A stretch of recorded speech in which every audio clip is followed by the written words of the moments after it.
Когато изгледах Игра на тронове, останах разочарован от финалния 8-ми сезон, но освен това се изненадах, защото не бях обърнал внимание на проблемите от предходните сезони. За мен сезон 8 беше куп отделни проблеми, които са се случили наведнъж по случайност. След като изслушах различни мнения и изгледах сериала за втори път, мога да кажа, че сезон 8 не е неочаквано падение, а напълно предвидим резултат от куп взаимно свързани грешки.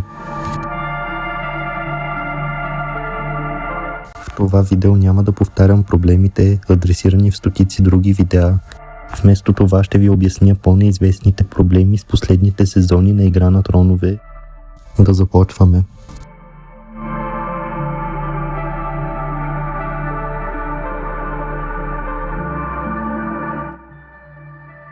Хората, които са чели книгите на Джордж Р. Р. Мартин, на които е базиран сериалът, няма да бъдат изненадани, но спорното развитие на Игра на тронове започва доста преди сезон 8. Според мен началото му е някъде между 4 и 5 сезон.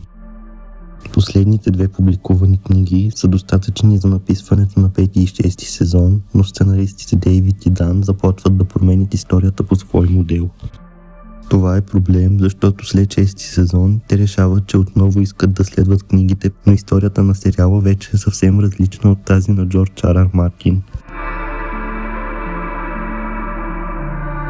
Друг проблем е фактът, че последните две книги от поредицата все още не са публикувани. Така Дейвид и Дан са принудени да разчитат на повърхностни съвети от Джордж Р. Р. Мартин, с които да създадат следващите сезони.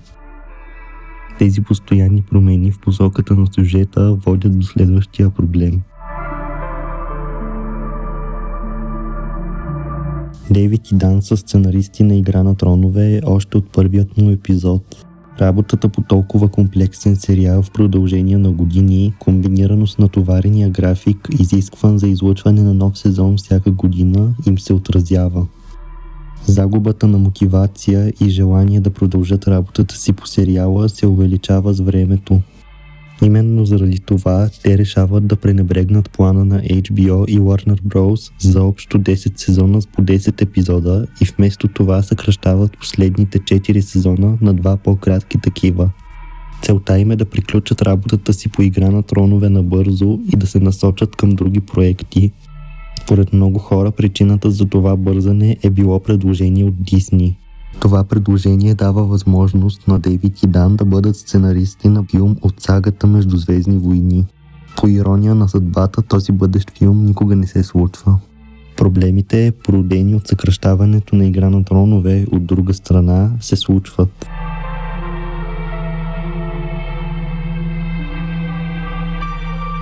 Когато свиеш сюжет, предназначен за 40 епизода или дори повече, 13 епизода, е очевидно, че историята ще загуби своята тежест. При такива обстоятелства би трябвало всеки епизод да бъде фокусиран към развитие на главните сюжетни линии. Вместо това обаче, 7 и 8 сезон са изпълнени с филър сцени, а някои епизоди дори са съставени изцяло от пълнежни сюжети, които изобщо не променят цялостната история и не водят до никакви последствия. Второстепенните сюжетни линии също получават твърде много екранно време, въпреки че и те губят смисъл и нямат важност върху историята. Тази промяна в фокуса води до преместването на по-нужни събития на заден фон. Вече нямаме диалози, които да ни запознават по-добре с персонажите. Chaos, a gaping pit waiting to swallow us all. Chaos isn't a pit, chaos is a ladder. А само такива, които да привеждат епизода към следващата сцена. Winterfell is yours. We don't have time for all this. I wish you would say that. Вече не виждаме героите по време на пътуване от едно място към друго. Вместо това, те просто се появяват там, където сюжетът се нуждае от тях. Тези телепортации са супер натрапчиви за зрителя, защото се случват постоянно, понякога дори повече от един път в същия епизод. Крайният продукт е загуба на реализма, към който Дейвид и Дан се придържаха стриктно в ранните сезони.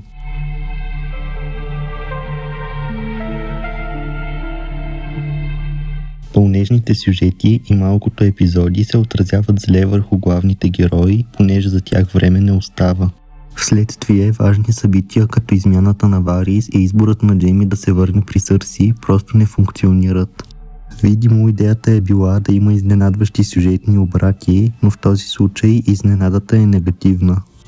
Подобни решения са изцяло против характера на персонажите и зрителят не е подготвен за тях, защото промените са твърде резки и се случват без логична причина.